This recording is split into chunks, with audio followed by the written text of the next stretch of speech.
Ya, sementara itu menyikapi sejumlah keracunan akibat MBG, Dewan Pendidikan Sumsel menilai jika pelaksanaan MBG perlu dilakukan pengawasan ketat dan evaluasi penyebab terjadinya sejumlah kasus keracunan pelajar akibat mengkonsumsi MBG.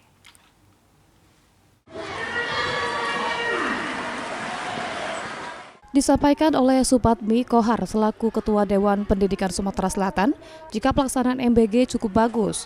Namun perlu adanya pengawasan dan evaluasi yang dilakukan, mulai dari proses memasak hingga penyaluran MBG itu sendiri. Supatmi sendiri menilai jika bagian dapur memasak MBG ialah bagian yang cukup penting untuk dilakukan pengawasan. Dengan adanya pengawasan dan evaluasi, maka bisa diketahui kelemahan yang ada dari proses pelaksanaan makan bergizi gratis itu sendiri. Pelaksanaan ada sifatnya kekurangan itu sangat wajar karena tahap awal. Nah, tentu paling di sini yang perlu ditekankan evaluasi di mana kelemahan-kelemahan itu.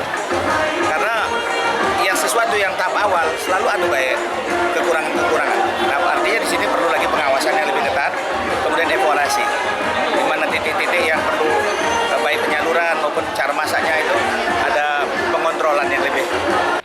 Sementara itu, mantan Kepala Dinas Pendidikan Sumatera Selatan, Reza Fahlevi mengungkapkan jika pelaksanaan MBG harusnya melibatkan sekolah dan guru selaku tenaga pendidik sehingga dapat mengontrol makanan yang diberikan kepada siswa.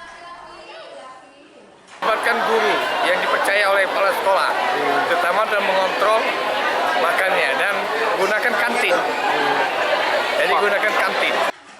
Sejauh ini pelaksanaan MBG di Sumatera Selatan sendiri sudah menyasar dari tingkat PAUD hingga SMA SMK dengan jumlah siswa yang menerima mencapai puluhan ribu. Tim Liputan PAUD TV.